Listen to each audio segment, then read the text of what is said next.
প্রাচীন ভারতের এক ন্যায়পরায়ণ ও পরাক্রমশালী রাজা ছিলেন দুষ্মন্ত। একদিন শিকারে বেরিয়ে তিনি পৌঁছে যান এক ঘন বনে, যেখানে ছিল কণ্বমুনির আশ্রম।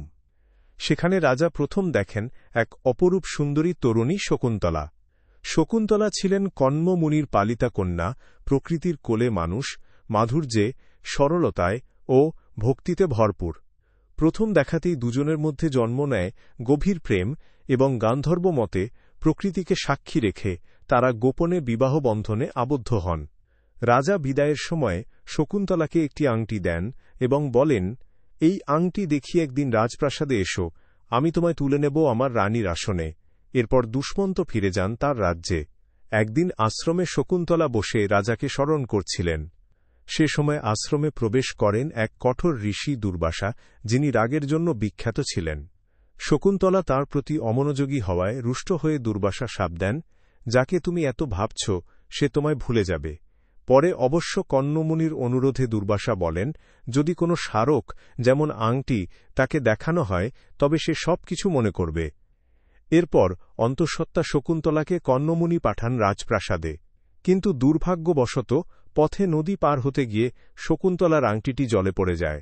রাজপ্রাসাদে পৌঁছেও দুষ্মন্ত তাকে চিনতে অস্বীকার করেন।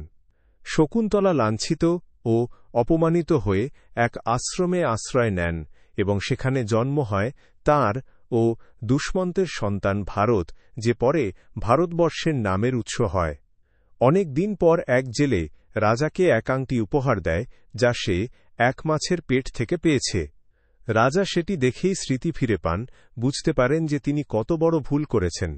দুঃখে কাতর হয়ে তিনি শুরু করেন শকুন্তলার খোঁজ। অবশেষে এক মহাতপস্বীর আশ্রমে গিয়ে তিনি খুঁজে পান শকুন্তলা ও ছোট্ট ভারতকে। রাজা অনুতপ্ত হৃদয় ক্ষমা চান, শকুন্তলা তাঁকে ক্ষমা করেন। তারা আবার মিলিত হন, আর তাঁদের পুত্র ভারত হয়ে ওঠে ভবিষ্যতের মহান সম্রাট। এই প্রেমগাথা শিক্ষা দেয়, ভালোবাসা যদি সত্য হয় তবে বিচ্ছেদ, ভুল বা শাপও তাকে থামাতে পারে না।